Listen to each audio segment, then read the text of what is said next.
what I'm going to do is start on my dessert. Now, guys, this is a strawberry-based gelatin, which you get in form of Jello. Now, gelatin is used in candies to solidify them, to harden them, and in a lot of desserts, but people don't know that. Now, if you cannot find gelatin, unflavored gelatin, what you do want to do is you want to get Jello. You see the section where they sell jelly? Any flavor you want, you can pick that, and then just basically you have flavored gelatin. So I'm going to open it. This is strawberry flavored gelatin, and then pop it into my pot, which I'm going to add some water, and then just bring it to a little bit of a boil as I dissolve this completely. Sorry, let me just grab some water. How are we going there, Chef? It's a bit tedious. It's a bit tedious, but we will get it done. Don't worry about it. Just make sure your sheets are completely lined out. Now, I'm going to go ahead and put some water in there, but that's about a cup of water. We don't want too much water because... Sorry, that's not a cup. Let me just add another one. Like I told you, I eyeballed this. But guys, do make sure you measure. That is a cup of water. So you want to make sure the gelatin dissolves, the sugar dissolves, and the flavor as well. Excuse me, please, Chef. Let me grab a little spoon there. Sorry. Spoon there, yeah. I want a muko. And a whisk. All right, guys, now I'm going to basically just give this a little bit of a mix just to make sure that my sugar does not start burning at the bottom before, you know, it melts, dissolves completely. So just mix that completely and then let it sit to make sure that it dissolves fully. Now, this is the easiest part, actually. Maybe I should get a bowl. What I'm going to do here is I'm actually just going to grab this bowl right here. And because I'm not making a lot of it, which is from Parisland, by the way, I'm just going to go ahead and pour just a little bit of that cream. Now, you want to put about a quarter cup of cream into your bowl. Give that a little bit of a mix. And then what I'm going to add is, this is about, let's say, give or take 5 tablespoons of milk in there. And then what I'm going to do is just make sure that my gelatin is completely mixed out. The fun thing about this is we're making it for mommy. So we don't need, you know, we're not making a lot. But if you opt to have more people enjoy this, I'm going to show you how to plate it out in a way that you can serve many. And it's a simple, sweet, but yet decadent dessert to finish off your meal. And I feel like it's pretty much mixed up. Actually, we have it melted. See that rich color there? It's absolutely gorgeous. What I'm trying to do is just to make sure that that gelatin has completely mixed. And you can see this specific brand is very thick. So don't worry about that because it's mostly the gelatin that hardens that Jello. And what I want to do is I want to bring this. It doesn't matter if it's a bit hot. I just wanted to make sure that it's melted. And then just slightly incorporate about... say give or take about a quarter cup of that mixture into that, and then just give it a little bit of a mix. Now, what you want to do, look at that color. It's going to be a nice, rich pink. You want to make sure you mix it completely, incorporating what is it called? The milk, the cream, and that gelatin.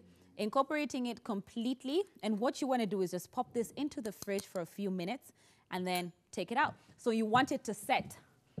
I had already made one earlier in about the same bowl, which is this one. And the remainder of the jelly, I put it in another bowl. So we have one jelly and one of the cream-based strawberry, right?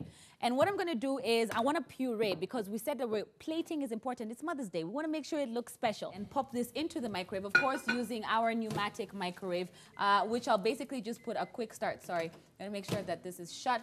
And basically just put a quick start. The good thing about this is that it can grill. I mean, you can cook in it. It can easily, it warms pretty fast. So you want to make sure you keep an eye on your butter because you just want it to get slightly melted. Actually, I will add another 30, which I can just easily do by clicking quick start again. What's going on, Chef? I'm going to need you to crush these biscuits for me in there. No problem. Give them a bit of a crush, and I will not add any sugar. Why? Because I'm making a little bit of a puree. Now, we've got some fresh strawberries here. We're going to add 2 tablespoons of sugar. Very full tablespoons, and I'm going to give this a little bit of a blend. Now, Chef, could you kindly break those biscuits down for how me. big do you want them? Finely, rough, finely. Yes, that's perfect. Because that's going to be my bed for my cream. Now, it's going to be sort of like a decomposed dessert because we're going to plate it in a way that it looks absolutely gorgeous. Now, basically, that is what you want. You want to be able to puree your strawberries completely with a little bit of sugar. No water was added in that. Do not add any water. Chef, that looks absolutely beautiful. And what I'm going to do is add the butter in there. Actually, I'm just going to empty it just a little bit because we don't want so much. And what I'm going to do is just add the butter that we made there. Okay. Incorporate it into that. You want to make sure you keep mixing because we just don't want it overly soaked. We just want it slightly soaked in that butter. Yeah? And if you get some big pieces, do not be shy to kind of like break them out completely. And what that does is I'm just changing the flavor. So it adds an aspect of salty to the digestive biscuits because I'm using salted butter, which I feel works perfectly with this deconstructed, dessert. Yes. All right. Now I'm going there. Chef, I can see you've got some very fancy cutting board there. Where did you get that from? Oh, this is from Parisland. Okay. Yeah, as you can see also behind Apple, our kitchen now has some character. Yes, it does. Thank you so much, Parisland. Yes. And so? All right. So right on the corner is just basically take your spoon through that. Remember, we've heated it, and then get that little shape there. Because like I said, it's not ice cream. So you want to make sure that you get that just little perfect egg shape. And then what I'm going to do is gently, sorry guys, may I get another spoon? Or maybe I can just use this fork. All right, actually, I'll just use this spoon that we used earlier, and basically just flip that and turn it around so that you get that little nice egg shape there. And of course, you go ahead and do that for the other one as well. So you just want to make sure you get just a little bit of it. Can you see the same? It's not the same because this one is only the jello. The other one we had added cream. Therefore, it reduces the sweetness. So this is very sweet. So we just want just a little pinch of it. And of course, just grab a little bit and then just come and place it right next to that.